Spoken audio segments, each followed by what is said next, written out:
So, good afternoon, everyone. I hope this PPT is visible to you. Is it visible? Yes, Yes, ma'am. ma'am. Yes, ma'am. Okay. So, today our topic is science and environment. ये topic आपका unit 1 का second bullet से लिया गया है. जो second bullet में आपका टॉपिक है relationship between science and society with special reference to environment. So today we have taken the first part, that is what is the relationship between science and environment, how science is contributing to environment, and what is the impact of science on environment. Okay, so this is our topic for today.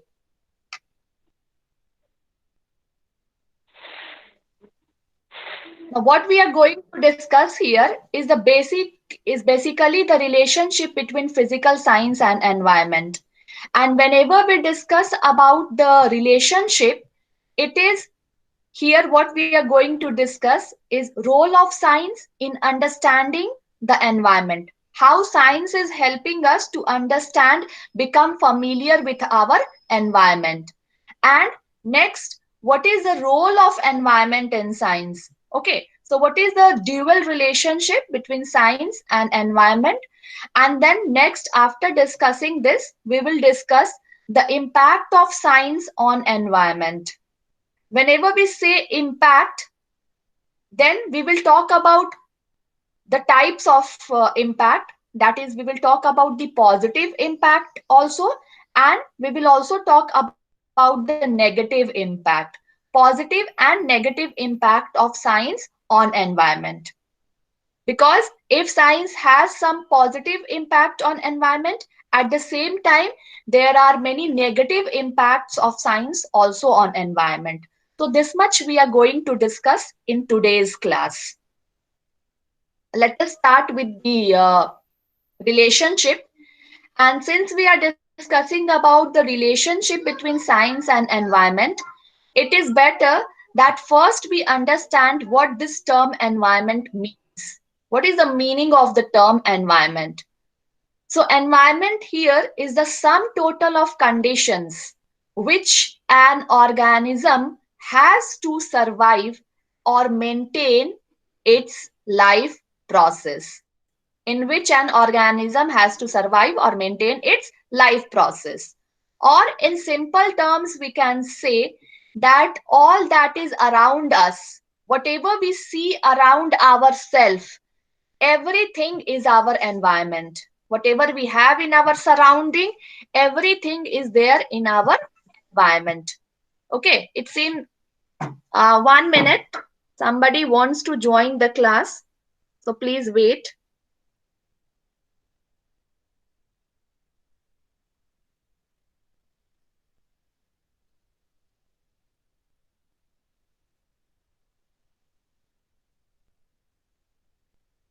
Prem is here. Prem, have you joined?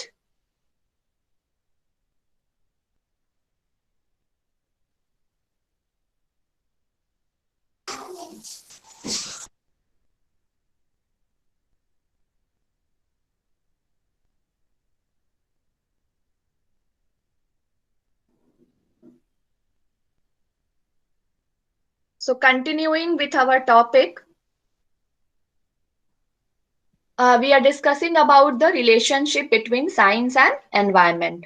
So, let us first understand the term environment.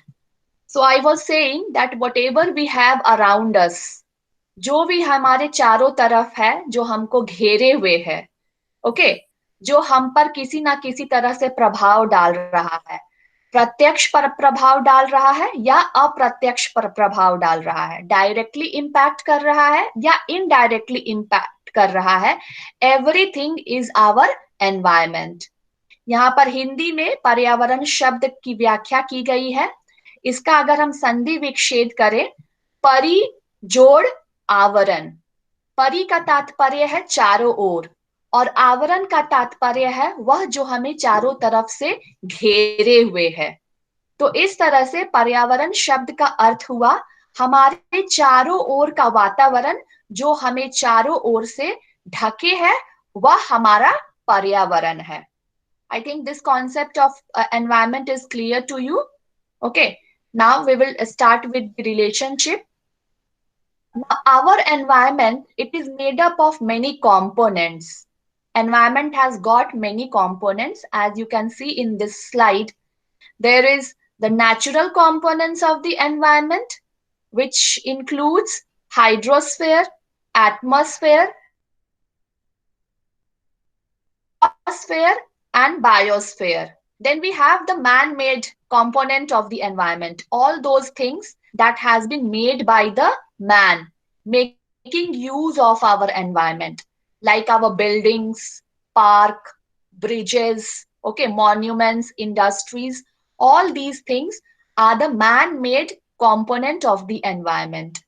And then we have our human environment or the social environment. Okay okay?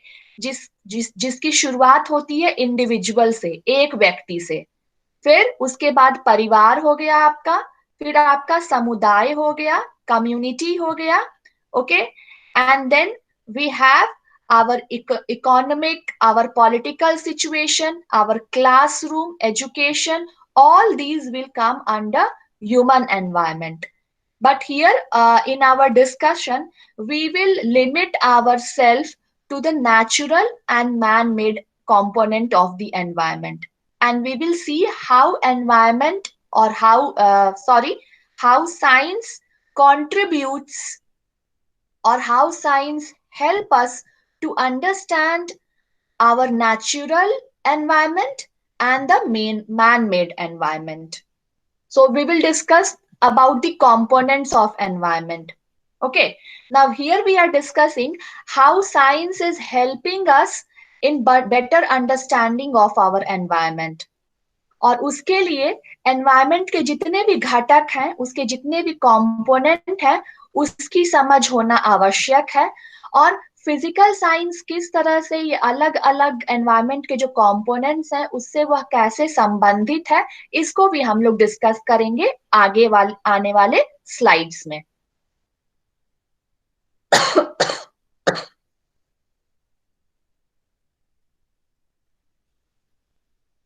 So let us start with the natural environment. Now, basically, our natural environment we can classify into biotic component of the environment and abiotic component of the environment. So there are basically two components. Biotic component यानी कि जैविक कारक और abiotic component यानी कि भौतिक कारक. तो जैविक या फिर बायोटिक कंपोनेंट्स वो सारी चीजें हैं जिसमें लाइफ है, जीवन है, जैसे जीव जंतु, animals, plants, okay, human beings, all these will come under biotic component because they have life. Again, it seems somebody wants to join. Let me check once and then we will come back.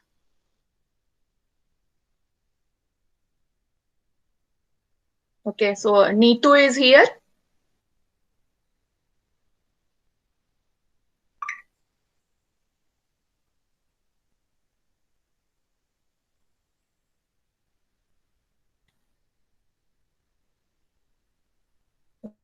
Coming back to the PPT.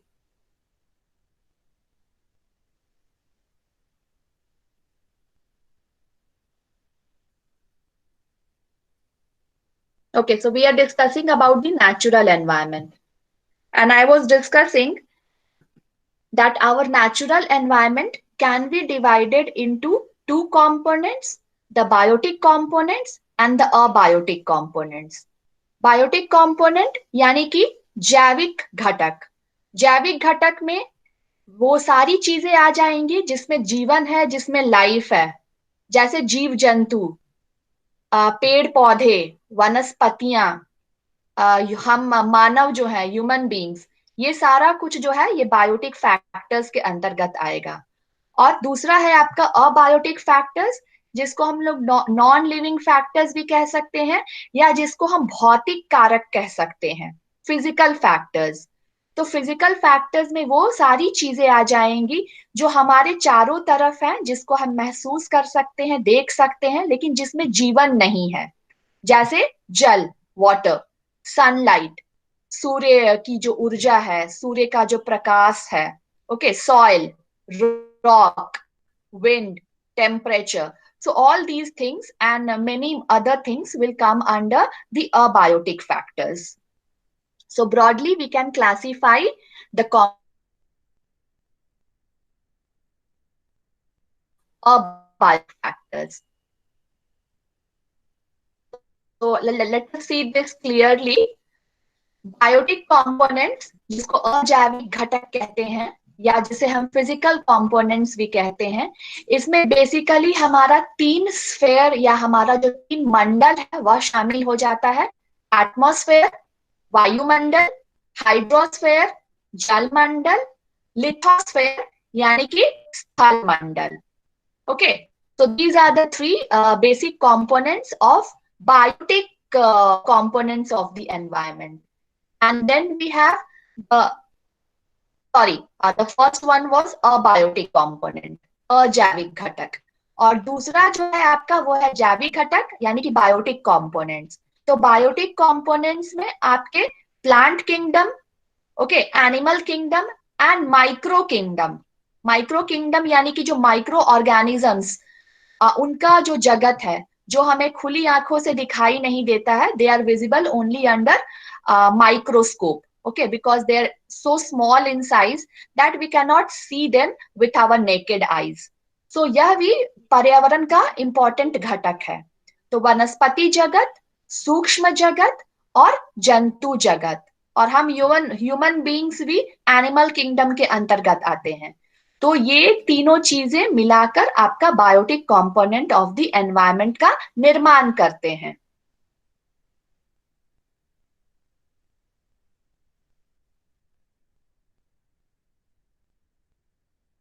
Okay, you can see here you can see here the diagrammatic representation of all the components of environment.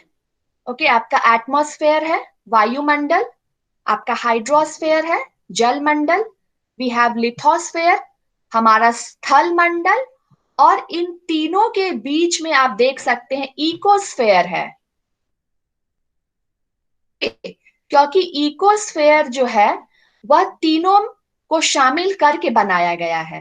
Okay, और ये जो पीले रंग का जो घेरा है, yellow circle जो है, जो तीनों या चारों स्फेयर को जो एन सर्कल कर रहा है, वह क्या है? वह हमारा बायोस्फेयर है। क्योंकि जीवन जो है, लाइफ जो है, वह एटमॉस्फेयर में भी पाया जाता है। बहुत सारे ऑर्गेनिजम्स हैं, माइक्रो ऑर्गेनिजम्स हैं, बर्ड्स हैं, ओके, जो एटमॉस्फेयर में रहती हैं। फिर उसके बाद जीवन हमारा हाइड्रोस्फेयर में भी पाया जाता है, एक्वेटिक एनिमल्स, मछलियां, उसके अलावे dolphin, whale, okay, crocodiles, octopus, okay, we have life inside water also. और बहुत सारी वनस्पतियां, पेड़ पौधे, घास भी पाए जाते हैं जल के नीचे। और फिर आपका स्थल मंडल या फिर lithosphere, so we have life on lithosphere also. Okay, majority of the animals and we human beings we live on lithosphere, so we have life there also. इसीलिए यह जो येलो सर्कल है जो बायोस्फेयर को रिप्रेजेंट कर रहा है, ये तीनों मंडल को या चारों मंडल जो है हमारा, इंक्लूडिंग द इकोस्फेयर, इन सब को यह एनसर्कल करके इसने रखा हुआ है। This much is clear to you? Am I audible? Yes, ma'am. Okay, then we proceed further. Okay, let us talk about the atmosphere. सबसे पहले हम लोग वायुमंडल करते हैं, components of atmosphere. तो हमारा जो वायुमंडल है, प्लीज माइक ऑफ कर दीजिएगा। आप लोग अपना माइक स्विच ऑफ कर दीजिए, आवाज अच्छे ढंग से सुनाई देगी आपको। ओके, तो द कंपोनेंट पीपीटी शो नहीं कर रहा। पीपीटी विजिबल नहीं है आपको? No, ma'am. Can you see the slides? No, ma'am. Okay, 1 minute or 1 minute.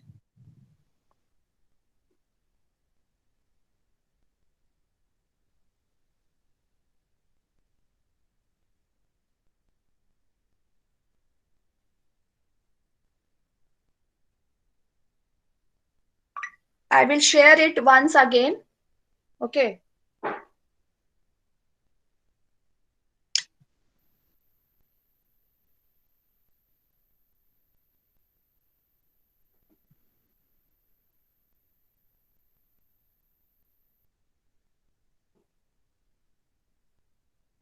Is it visible to you?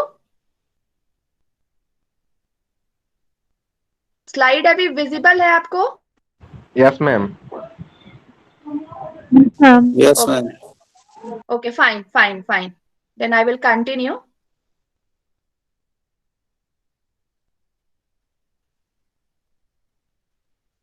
So we are discussing about the components of atmosphere. तो हम जानते हैं कि हमारा जो एटमॉस्फेयर है, it has got different percentage of gases. Like about 78% of our atmosphere is made up of nitrogen. Okay. 21% of oxygen is there. About 93% of inert gases and basically the argon, and 0.038% of carbon dioxide is there. इसके अलावे water vapor, okay, water vapor is also there. So this is the basic composition of our atmosphere. Now let us see how physical science help us in understanding our atmosphere. Okay. Now, if we talk about the composition, you can see that the composition of atmosphere has got different gases in different percentage. And we come to know more about the nature and the properties of these gases with help of chemistry. रसायन शास्त्र या chemistry विषय जो है वह हमें इन gases के बारे में अधिक जानकारी प्रदान करती है. Okay, about oxygen, about nitrogen, and how these gases they can react, okay, in different situations. So we come to know more about the properties of these gases with help of chemistry. Then we come to know about the physical properties through physics, like physical properties like temperature, atmospheric pressure, humidity. Okay, तो ये सारे जो terms हैं जो atmosphere से related हैं, तापमान हो गया, आपका एटमॉस्फेरिक प्रेशर हो गया, ह्यूमिडिटी हो गया, और ये these are important characteristics of the atmosphere. तो ये सब की जानकारी हमें फिजिक्स सब्जेक्ट के द्वारा प्राप्त होती है. We know what is the role of atmospheric pressure. Okay, how we can measure the temperature. Okay, what is the role of humidity? What is the role of moisture? And we also come to know about the quality of air. Okay, वायु जो है जिस वायु में हम सांस ले रहे हैं, उस वायु की गुणवत्ता क्या होनी चाहिए. ओके, किस प्रकार का वायु हमारे लिए अधिक शुद्ध माना जाता है, अच्छा माना जाता है, इसका एनालिसिस भी हम फिजिक्स और केमिस्ट्री की सहायता से कर सकते हैं. Okay, then the next topic is study of solar energy, wind energy. Solar energy, the energy that we receive from sunlight. Wind energy, air, okay, the wind that is around us, how that is acting as one of the forms of energy. So we come to know more about solar energy, about wind energy with help of physics. Okay, and we have weather forecasting. किस तरह का मौसम रहेगा, आगे मौसम कैसा होगा, ये जो अनुमान है जलवायु के संदर्भ में, क्लाइमेट के संदर्भ में, इसका पता भी फिजिक्स और केमिस्ट्री के द्वारा लगाया जाता है. आज बारिश होने वाली थी, यह हमें कल के न्यूज़पेपर में पता चल चुका था, क्योंकि वेदर फॉरकास्टिंग टेक्निक की मदद से किस तरह का मौसम रहेगा, टेम्परेचर कैसा रहेगा, रेनफॉल होगा या आंधी तूफान आने वाला है, ये वेदर फॉरकास्टिंग टेक्निक के द्वारा हमें पूर्व में इसका हम अनुमान लगा सकते हैं। नेचुरल फेनोमेनन, ओके, प्राकृतिक घटनाएं जो घटित होती रहती हैं, जैसे थंडर, स्ट्रॉम, रेनफॉल, ओके, इन सब को समझने में, इन सब को एनालाइज करने में फिजिकल साइंस जो है वो हमारी मदद करता है। there are so many devices, there are so many equipments which help us in understanding these natural phenomenon, okay, and also measuring their degree, their intensity, that can be done with help of these devices. So this is how physical science is helping us in understanding our atmosphere. Up to this much it is clear to you? Yes, ma'am. Yeah. Yes, ma'am. हम लोगों ने discuss किया किस तरह से physical science जो है वो एटमॉस्फेयर, और एटमॉस्फेयर एक कंपोनेंट है आपके एनवायरनमेंट का, उसको समझने में वह हमारी किस तरह से सहायता कर रहा है। ओके, इसके बाद नेक्स्ट हम लेंगे हाइड्रोस्फेयर, जल मंडल। हम सब जानते हैं जल हमारे लिए कितना आवश्यक है। Okay, it is so important, we can not survive without water. और जो भी पानी हमको प्राप्त हो रहा है वह हाइड्रोस्फेयर से प्राप्त हो रहा है। Oceans, glaciers, atmospheric water vapour and fresh water, also the ground water, okay, जो जमीन के अंदर से जो पानी हमको प्राप्त हो रहा है हमारे बोरिंग, हमारे मोटर्स के द्वारा, तो ये सब हाइड्रोस्फेयर के कंपोनेंट्स हैं। महासागर, इतने सारे महासागर हैं जो हमारी पूरी, जो हमारा लिथोस्फेयर है उसको घेरे हुए है। ग्लेशियर्स यानी कि हिमनद, यानी कि बर्फ का पहाड़, और किस तरह से आजकल ग्लोबल वार्मिंग के कारण ये ग्लेशियर्स जो है ये पिघल रहे हैं, और इनका पिघलना अच्छा नहीं माना जा रहा है। इन सब चीजों को हम लोग आगे चलकर डिस्कस करेंगे, लेकिन इस स्लाइड में आपको दिखाया गया है कि हाइड्रोस्फीयर के क्या क्या कंपोनेंट्स हैं। अब लेट अस सी कि फिजिकल साइंस और हाइड्रोस्फीयर में क्या रिलेशनशिप है। So in hydrosphere we study about the quality of water, जल की गुणवत्ता, ओके, और जल की गुणवत्ता का पता हम कैसे लगाते हैं? उस जल में ऑक्सीजन की मात्रा कितनी है, उसका पीएच वैल्यू क्या है, उसका कॉम्पोजिशन क्या है, उसमें कहीं कोई दूसरा इम्प्योरिटी तो शामिल नहीं है। तो ये जो जल की गुणवत्ता है इसका पता लगाने में फिजिक्स और केमिस्ट्री हमारी सहायता करता है। PH value, pH scale is one of the important topics of chemistry.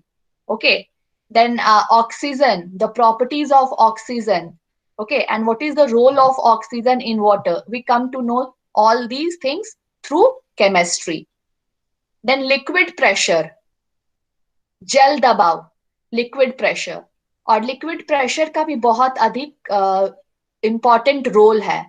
तो ये जो लिक्विड प्रेशर है ये किस तरह से कार्य करता है, ये हमें फिजिक्स के माध्यम से पता चलता है।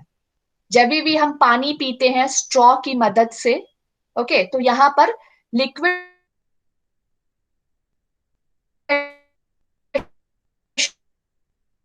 और एटमॉस्फेरिक बहुत से फेनोमेनन हैं जहां पर लिक्विड प्रेशर जो है वो अपना कार्य कर रहा है। सो इसकी समझ हमें फिजिक्स के द्वारा प्राप्त होती है। प्रिंसिपल ऑफ फ्लोटेशन, कोई वस्तु जल के ऊपर किस प्रकार तैरती है, कैसे वह फ्लोट करता है, उसमें डेंसिटी का क्या रोल है, what is the role of density. Okay, the principle of flotation says that for anything to float on water, the density of that thing, it should be less than the density of water, then only it will float.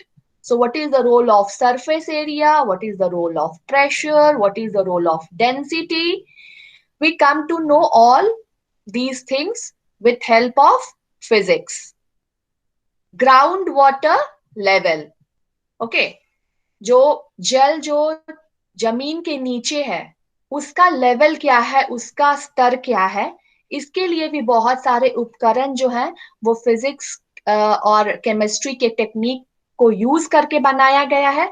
और इसका पता भी हम लगा सकते हैं कि वो पानी का स्तर क्या है, पानी बहुत नीचे तो नहीं चला गया है या फिर वो अपने नॉर्मल लेवल पर है। क्योंकि यही ग्राउंड वाटर हम फिर पंप और पंप की सहायता से, बोरिंग की सहायता से इस पानी को हम बाहर निकालते हैं और इसका उपयोग हम विभिन्न कार्यों के लिए करते हैं। Depth of water bodies. कोई भी वाटर बॉडी है, चाहे वो ओशन है या कोई तालाब है, कोई लेक है, उसकी गहराई का पता हम लगा सकते हैं, okay, with help of waves and oscillations. Physics में we study about wave and oscillations. So we can calculate, we can estimate the depth of water bodies also with help of science.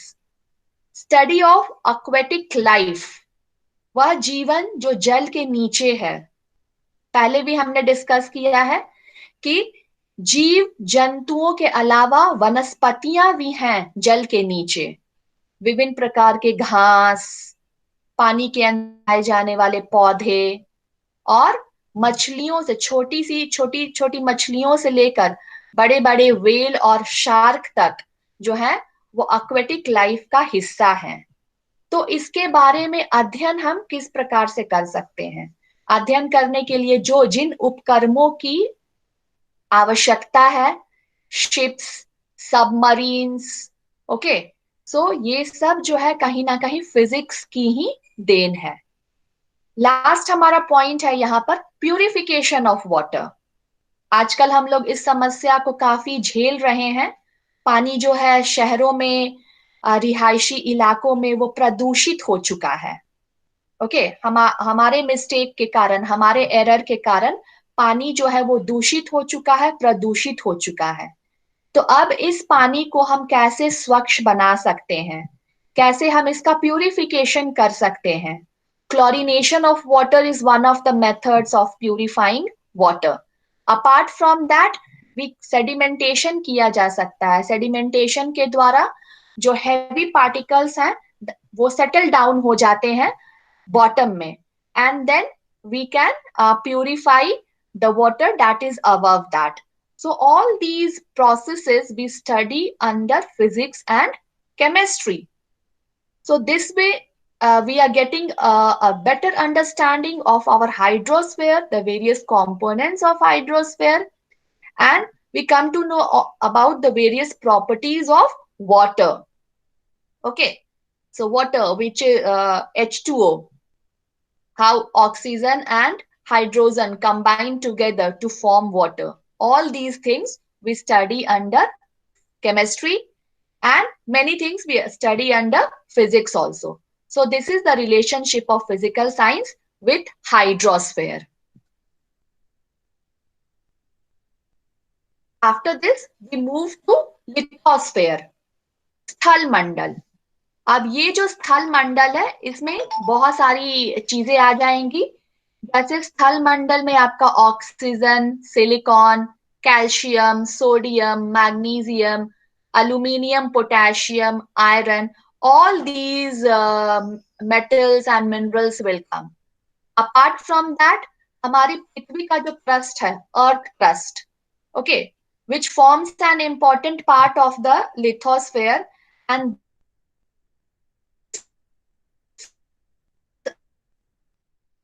earth crust, it contains, okay, and they are present in varying amount.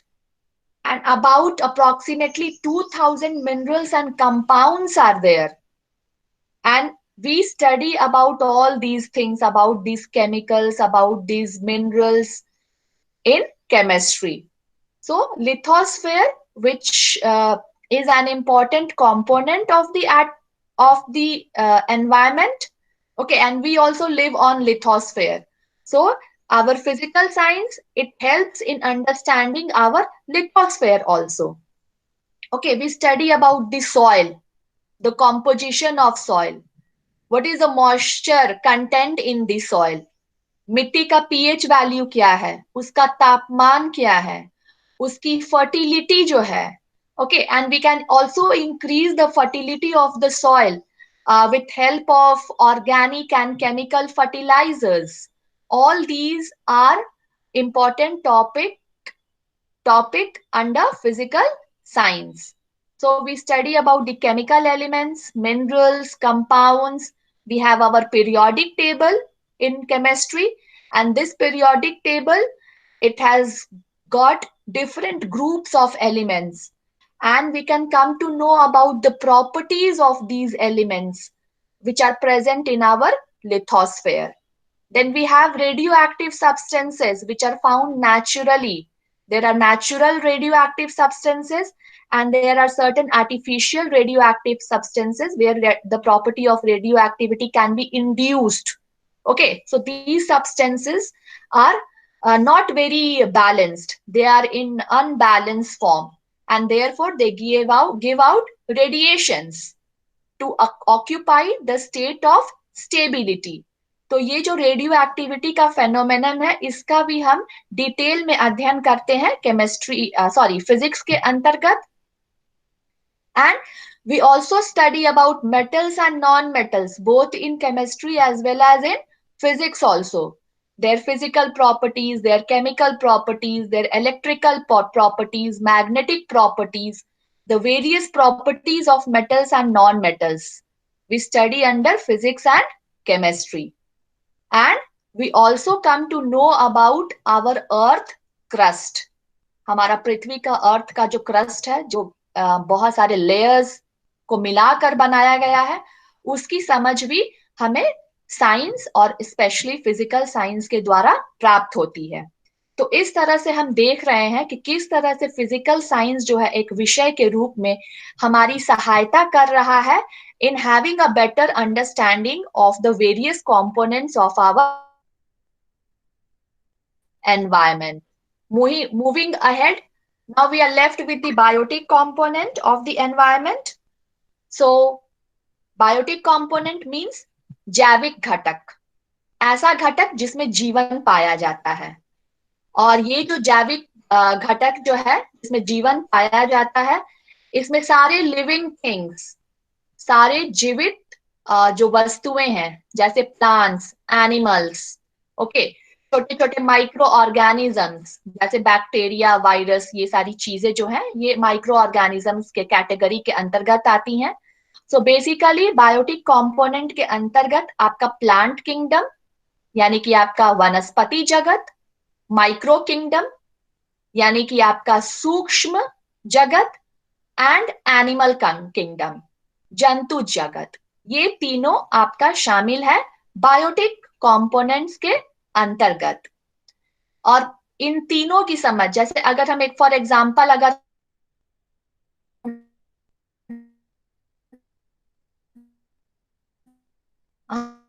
हम microorganisms का, okay, so how we can see these microorganisms with our naked eye? So we have microscope, और ये जो device है microscope, इसकी सहायता से हम माइक्रो ऑर्गेनिजम्स का डिटेल में अध्ययन कर सकते हैं. और ये माइक्रोस्कोप जो है यह कहीं ना कहीं फिजिक्स की देन है. ओके, इसमें लाइट यानी कि ऑप्टिक्स के प्रिंसिपल्स का इस्तेमाल करके इसमें लेंसेज लगाए जाते हैं. आई पीस होता है जो हमारी आंखों के नजदीक होता है, और ऑब्जेक्ट, फिर इसमें एक आपका आई पीस हो गया जो हमारे आंखों के नजदीक है, और दूसरा जो है वो ऑब्जेक्ट के नजदीक है.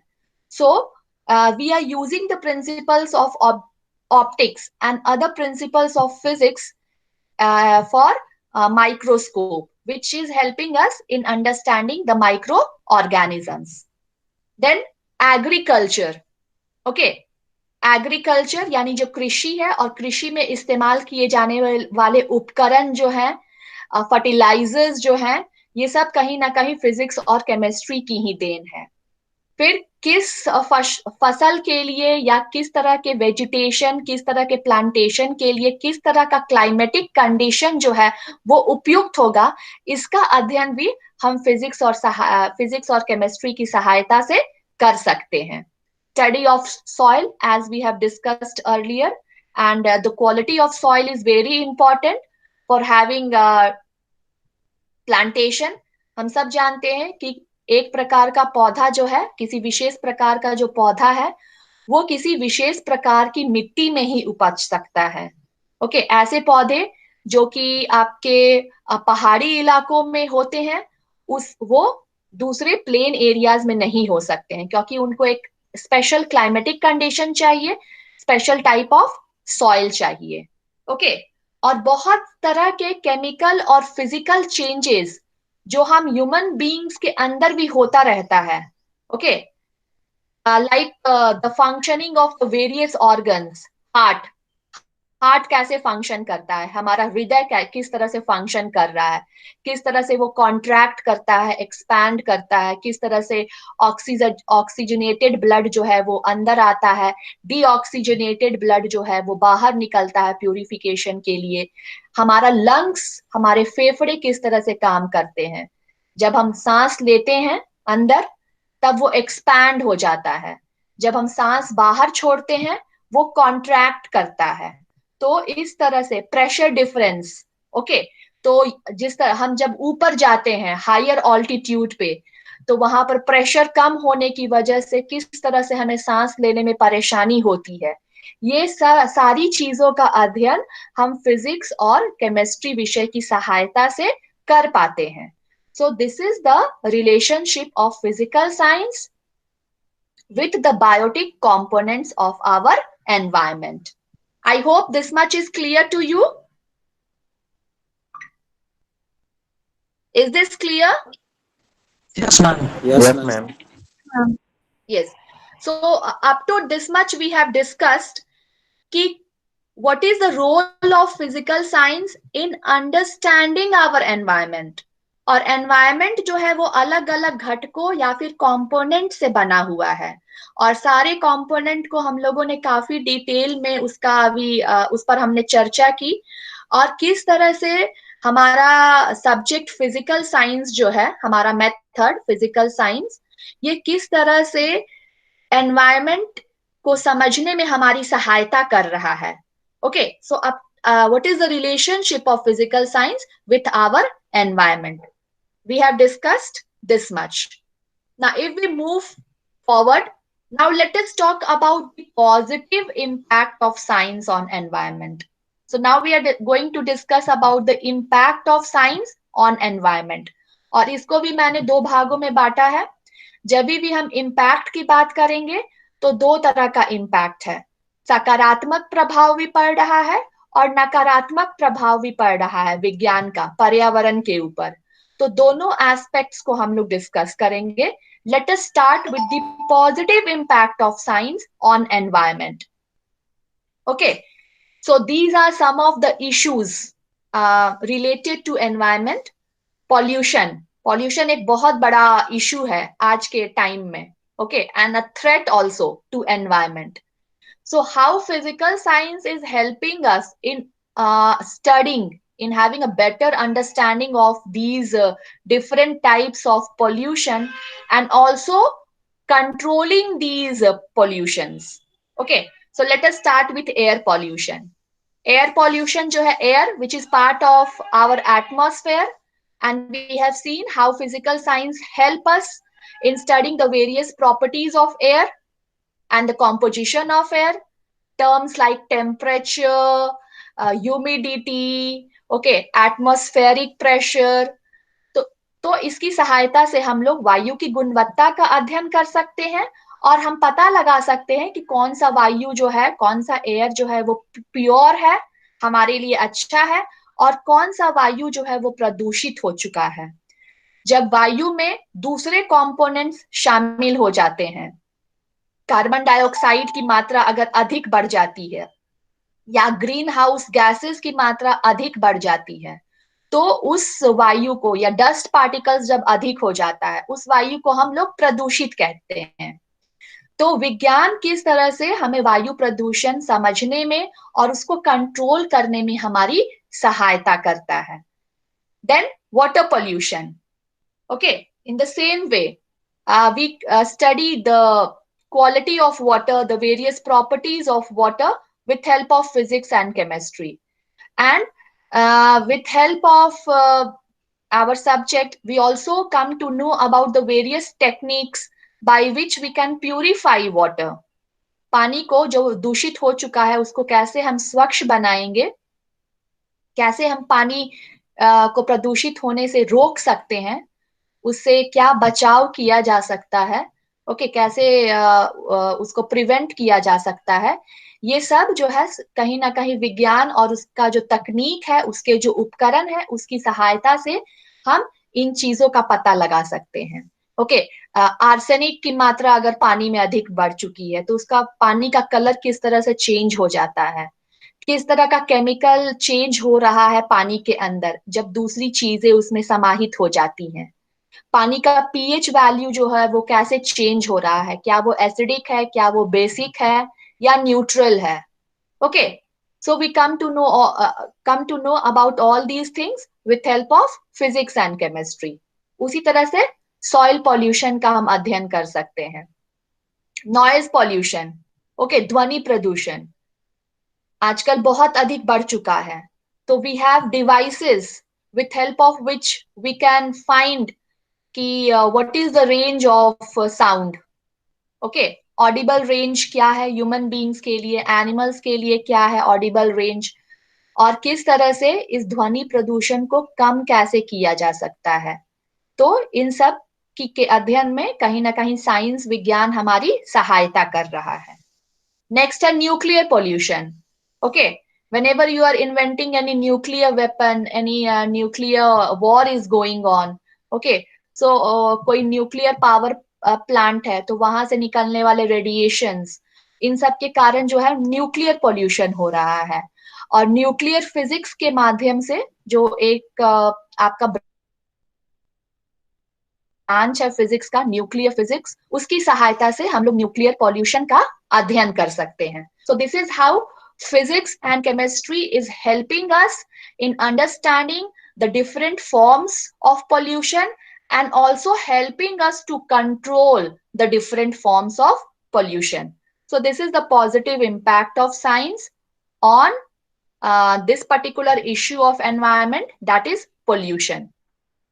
इसके अलावे दूसरे भी environmental issues हैं, challenges हैं, जैसे global warming, okay, ozone layer depletion, climatic change, natural and man-made calamities, और आज हम लोग बात कर रहे हैं एपिडेमिक और पैंडेमिक की। ओके, ये जो कोविड-19 का जो दौर चल रहा है, महामारी जो कोरोना वायरस के कारण जो फैली हुई है, तो इन चीजों को समझने में भी विज्ञान हमारी सहायता कर रहा है।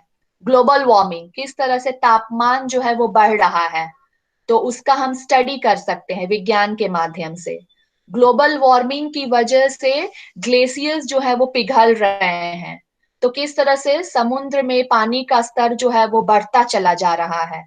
Okay, then ozone layer depletion, जो एटमॉस्फेयर में जो ओजोन परत है उसमें किस तरह से छिद्र हो गया है क्लोरोफ्लोरोकार्बन और कार्बन एमिशन के कारण। तो ओजोन लेयर डिप्लीशन के कारण अल्ट्रा वायलेट रेज जो है वो किस तरह से डायरेक्टली अब पृथ्वी पर आ रही है, and which is not very good for us. So we can study this with help of science, how the climate is changing, और बहुत सारे सैटेलाइट्स जो हैं उनकी मदद से हम इन क्लाइमेटिक चेंजेस को, जो परिवर्तन हो रहा है जलवायु में, उसका भी हम अध्ययन कर सकते हैं। बहुत सारे कैलामिटीज हैं, यानी कि आपदाएं हैं, कुछ नेचुरल है और कुछ मैन मेड। नेचुरल यानी कि जैसे अभी आपका ये जो कोविड-19 है, अभी right now we are not sure ये नेचुरल है या मैन मेड है। ओके, इसी तरह से बहुत सारी महामारी होती है, या अचानक से बाढ़ आ गया, सूखा पड़ गया, बिजली का गिरना, ओके, ये सब क्या है, नेचुरल कैलेमिटीज है। और बहुत सारे कैलेमिटीज हैं जो मैन मेड हैं। अगर इस कोरोना वायरस को किसी लेबोरेटरी में बनाया गया है और वहां से इसको एक बायो वेपन के तरह इसका इस्तेमाल किया जा रहा है, तो ये एक मैन मेड कैलेमिटी है। ओके, न्यूक्लियर वार अगर हम कर रहे हैं तो वो भी मैन मेड कैलेमिटी है। आग अगर लग जाती है शॉर्ट सर्किट के कारण, that is man made calamities. So इन सब को समझने में, इन सब का अध्ययन करने में कहीं ना कहीं विज्ञान हमारी सहायता कर रहा है। और ये जो पैंडेमिक का टाइम है, स्पेशली आपका ये जो कोविड-19 का जो समय है, इसमें बहुत सारी अभी जो मेडिकेशंस जो तैयार की जा रही हैं, वो भी कभी कहीं ना कहीं साइंस के ही रिसर्च और डेवलपमेंट का रिजल्ट है। So all these are the positive impacts of science on environment. The other positive impacts are better health care और medical facilities. हम सब जानते हैं कि जो health care और medical facilities है, medicines और बहुत सारे डिवाइसेस जो यूज किए इसमें, जैसे x rays, laser treatment, okay, CT scan, तो ये सारा जो डिवाइसेस है ये कहीं ना कहीं फिजिक्स और केमिस्ट्री के सिद्धांतों पर आधारित है। Okay, now we, this is very important, 3R। 3R means reduce, reuse and recycle. तो रिसाइकलिंग में भी जो रिसाइकलिंग प्लांट्स होता है, वहां पर भी आपका machines are there. So these machines, they work on the principle of physics. So it is helping us, and physics and chemistry also help us in proper waste management. जो कचरा जो उत्पन्न हो रहा है, ओके, अभी आजकल हम लोग उसको ग्रीन और ब्लू डस्टबिन में डिस्पोज कर रहे हैं, dry waste and the wet waste. तो उसका वेस्ट मैनेजमेंट प्रॉपर ढंग से जो किया जा रहा है जिन प्लांट्स में, that is also because of science. So all these are the positive impacts of science on environment. Now let us discuss about the negative impact. Till now अभी तक हम लोग positive impact पे चर्चा कर रहे हैं. Now let us discuss about the negative impact of science on environment.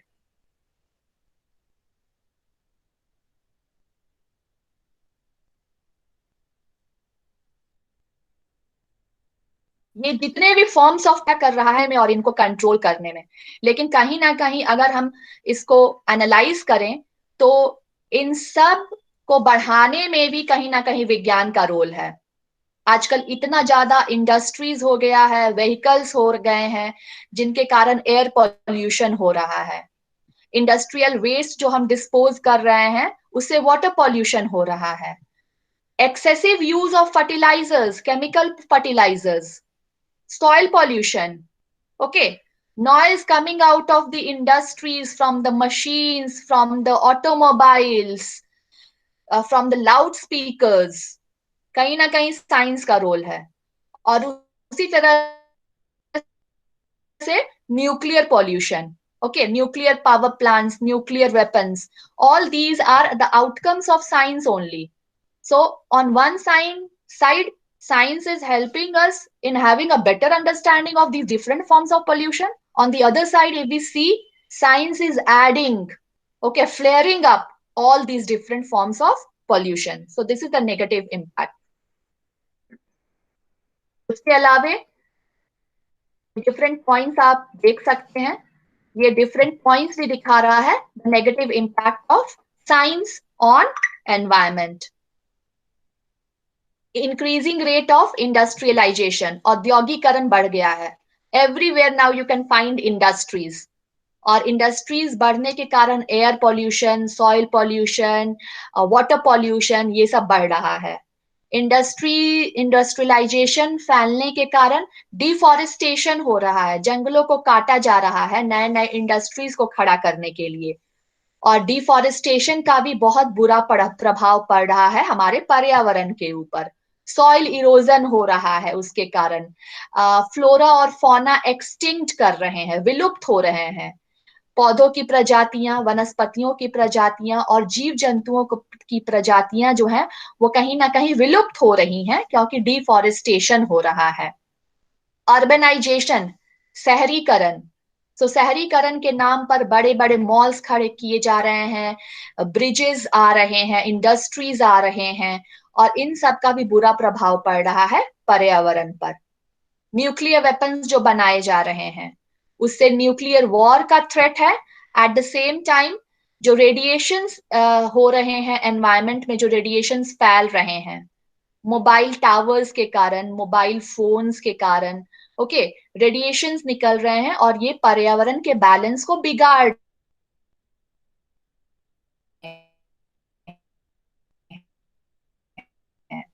Automobile pollution, soil pollution, water pollution जो है वह हो रहा है, बढ़ रहा है, और ये सब कहीं ना कहीं साइंस की ही देन है।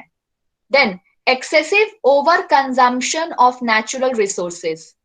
इंडस्ट्रीज खड़े हो रहे हैं, उन इंडस्ट्रीज में रॉ मटेरियल्स कहां से जा रहा है? नेचुरल रिसोर्सेज का इस्तेमाल किया जा रहा है। अधिक इंडस्ट्रीज यानी कि over consumption of natural resources, and the natural resources are limited. Okay, so we cannot consume these natural resources like this. We have to leave something for our future generation also. Then we are using the fuel. ईंधन का उपयोग किया जा रहा है different कार्यों के लिए, और एक सबसे बड़ा जो पार्ट है फ्यूल का, वो इलेक्ट्रिसिटी जनरेट करने के लिए उसको कंज्यूम किया जा रहा है। तो इससे भी जो पोल्यूशन है और पर्यावरण पर खतरा जो है वह बढ़ रहा है। Electronic gadgets and E gadgets. Okay, जब लैपटॉप हमारा खराब हो जाता है या मोबाइल फोन खराब हो जाता है, हम उसको फेंक देते हैं या फिर हम उसको कहीं डंप कर देते हैं। अब उससे निकलने वाले जो रेडिएशंस हैं, और इसको हम ई गार्बेज कहते हैं, इसका भी पर्यावरण पे बहुत बुरा प्रभाव पड़ रहा है। ओके, उसके अलावा कार्बन एमिशन हो रहा है। क्लोरोफ्लोरोकार्बन, CFC, जो AC जो हम लोग इस्तेमाल करते हैं घरों में, उससे क्लोरोफ्लोरोकार्बन एमिट हो रहा है, और ये क्लोरोफ्लोरोकार्बन और बाकी जो कार्बन एमिशन है उसी के कारण ओजोन लेयर में छिद्र हो रहा है। Okay, so we are only responsible, we human beings, and science is also responsible. Then emission of the greenhouse gases like carbon dioxide, methane, nitrous oxide. Okay, all these gases are responsible for global warming. You can see in the diagram that is below किस तरह से ये जो gases हैं ये heat को trap कर लेता है, और ग्लोबल वार्मिंग जो है उसके कारण बढ़ रहा है, क्लाइमेटिक चेंजेस हो रहा है। फिर हमारा जो प्लास्टिक है जिसका हम एकदम हर दिन इस्तेमाल करते हैं, ये सिंगल यूज प्लास्टिक, ओके, कहीं ना कहीं केमिस्ट्री और फिजिक्स की ही देन है, साइंस की देन है, और यह पर्यावरण पे बहुत बड़ा खतरा उत्पन्न कर रहा है। एसिड रेन, ओके, जितने भी जो आपके ऑयल रिफाइनरीज होते हैं, जैसे यहाँ पे उदाहरण मैं दूंगी ताजमहल का। ताजमहल के चारों तरफ जो एरियाज थे पहले, उसमें काफी ऑयल रिफाइनरीज थी, और यहाँ से सल्फर डाइऑक्साइड, नाइट्रोजन डाइऑक्साइड जो है वो उत्पन्न हो रहा था। और एसिड रेन में बेसिकली आपका कॉम्बिनेशन ऑफ सल्फर डाइऑक्साइड और नाइट्रोजन डाइऑक्साइड होता है। तो जब ये एसिड रेन हो रहा था और जब ये ताजमहल पर गिर रहा था, ताजमहल जो कि मार्बल से बना हुआ है, okay, marble is calcium carbonate, so it was reacting with calcium carbonate, और कलर जो है ताजमहल का वह पीला पड़ रहा था। तो acid rain is also a threat to our environment, and all these are the products of science. We are not using science very judiciously in a balanced way, and because of that science is becoming a threat to our environment. I hope this much is clear.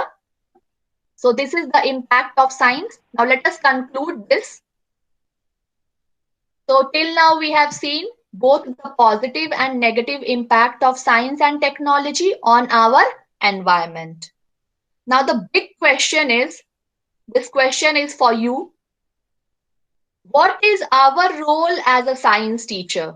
एक विज्ञान शिक्षक के भूमिका में, एक विज्ञान शिक्षक के नाते हमारी भूमिका क्या है, हमारा कर्तव्य क्या है, किस तरह से हम अपने बच्चों को पर्यावरण के प्रति संवेदनशील बना सकते हैं. Okay, so you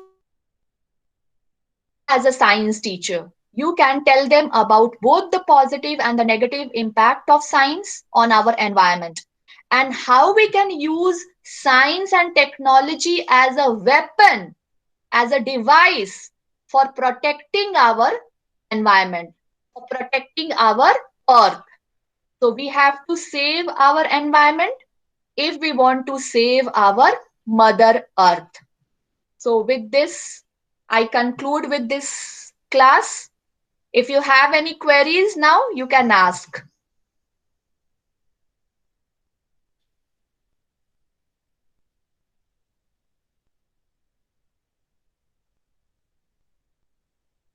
Students, you can ask your queries.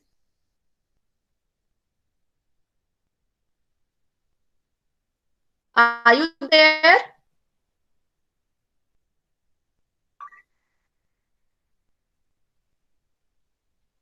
Are you listening? हाँ, Yes, ma'am. कुछ प्रश्न है आपके तो आप पूछ सकते हो.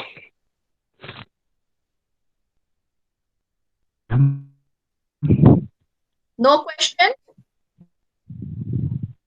So this was our topic today, relationship of science with our environment. I hope it was clear to you. Yes, ma'am. Okay, then we are ending our class here. Have a safe day. Okay, ma'am. Have a safe day. Yes, Have a ma'am. nice day.